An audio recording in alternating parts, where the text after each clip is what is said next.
Malam pemirsa, Anda menyaksikan Headline News pukul 20 waktu Indonesia Barat. Wakil Presiden Yusuf Kala menyebut ada pertemuan Ketua DPR RI Setia Novanto dengan pihak PT Freeport Indonesia. JK menyebut Setia Novanto tidak bertemu dalam kapasitas sebagai Ketua DPR RI. Hal ini disampaikan oleh Wakil Presiden Yusuf Kala usai bertemu dengan Ketua DPR RI Setia Novanto. JK mengaku pertemuan digelar untuk mendengarkan klarifikasi dari politisi Golkar itu.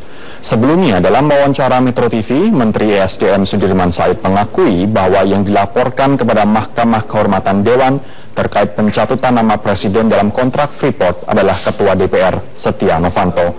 Politikus Golkar itu diduga hendak mengambil keuntungan dari perpanjangan kontrak Freeport.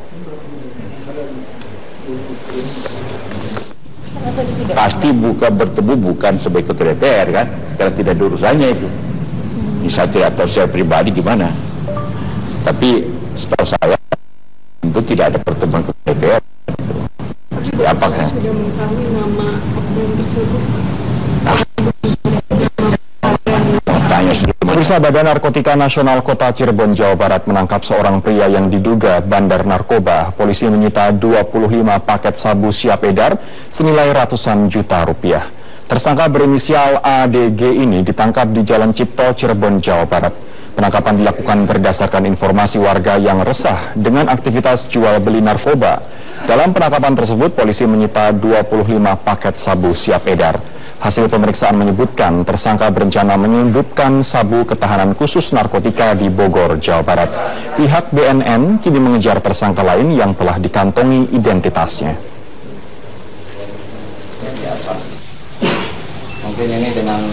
Pemirsa, banjir yang merendam ratusan rumah di Rawajati, Kalibata, Jakarta Selatan sore tadi mulai surut. Warga mulai membersihkan rumah mereka. Ketinggian banjir di kawasan Rawajati yang sempat mencapai 1 meter kini mulai surut. Sebagian warga mulai membersihkan rumah mereka dari lumpur dan sampah yang terbawa banjir. Banjir yang merendam sekitar 200 rumah di 5 RT ini terjadi akibat luapan Sungai Ciliwung. Selain debit air tinggi, sungai juga dipenuhi sampah sehingga menghambat aliran sungai. Sampah-sampah ini menumpuk tepat di bawah jembatan Kalibata. Sungai Ciliwung ya, terutama di Kampung Pulo ya.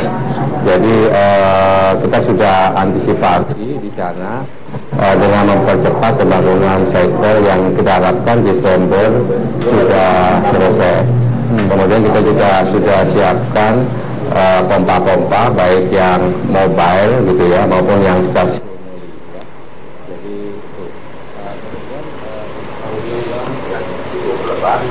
Kita juga mendapatkan informasi dari beberapa kita Baik, nampaknya ada sedikit gangguan audio di sana sambil kami memperbaiki kesalahan teknis tersebut. Saya akan ke Kang Yayat terlebih dahulu. Kang Yayat, intensitas belum tinggi, kenapa Jakarta sudah banjir? Ya, itu persoalan paling mendasar di kita, karena curah hujan di wilayah hulu tinggi sekali saat sekarang ini. Jadi besarnya volume curah hujan yang turun, itu berimbas kepada kondisi Jakarta yang sebetulnya sampai sekarang belum siap. Tapi ini kan mengendalikan persoalan banjirnya. Bertahun-tahun, ya, persoalannya kan begini, memang pendekatannya sangat struktural sekali, artinya kita menormalkan sungai, mengeruk waduk, segalanya kita lakukan. Tapi non-strukturalnya tadi, persoalan sampah, itu tadi dikatakan laporan dari Manggarai, betapa persoalan sampah itu menjadi persoalan besar yang bisa menghambat apa yang kita lakukan.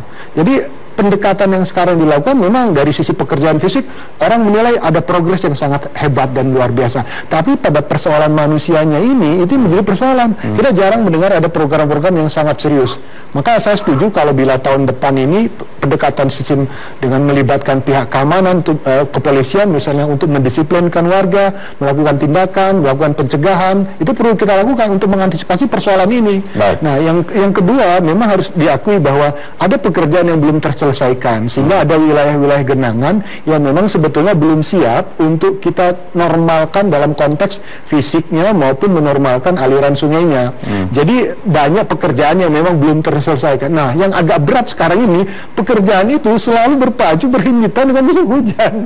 Kita bayangkanlah, mungkin karena dengan waktu, harusnya kan memang pekerjaan-pekerjaan seperti ini bisa dimaksimalkan di awal tahun. Baik. Nah, ini menjadi masalah bagi kita ke depan. Kita akan ke Pak Jarod lagi. Pak Jarod, sudah ada beberapa proyek atau fasilitas yang dibangun oleh pemerintah provinsi seperti Sodetan Ciliwung yang akan ke BKT, kemudian tanggul laut, pompa air dan juga pengurukan sungai dan waduk. kenapa upaya-upaya ini selain juga belum selesai, belum mampu mengurangi intensitas air, maksudnya intensitas dari banjir di Jakarta, Pak, padahal intensitasnya belum tinggi. Untuk Sorekan Ciliwung itu masih belum selesai ya, karena masalah pembebasan lahan. Dan kita harus menyadari bahwa tingginya hujan di hulu yang masuk ke Jakarta itu bukan hanya kita menerima air saja, tapi juga sampahnya luar biasa. Ya, sampah-sampah itu artinya menghambat lajunya air yang masuk ke Jakarta, sehingga daerah-daerah yang tidak bisa airnya lancar itu menjadi terdampak ya. Kita sudah berusaha menyiapkan silakan Pak Jarod, silakan. Nah, kita menyiapkan alat berat eskavator untuk mengambil sampah di tempat-tempat sampah yang betul-betul sangat mengganggu aliran sungai. Dan mereka bekerja 24 jam. Sampahnya luar biasa kalau bisa dilihat di sini, Rory.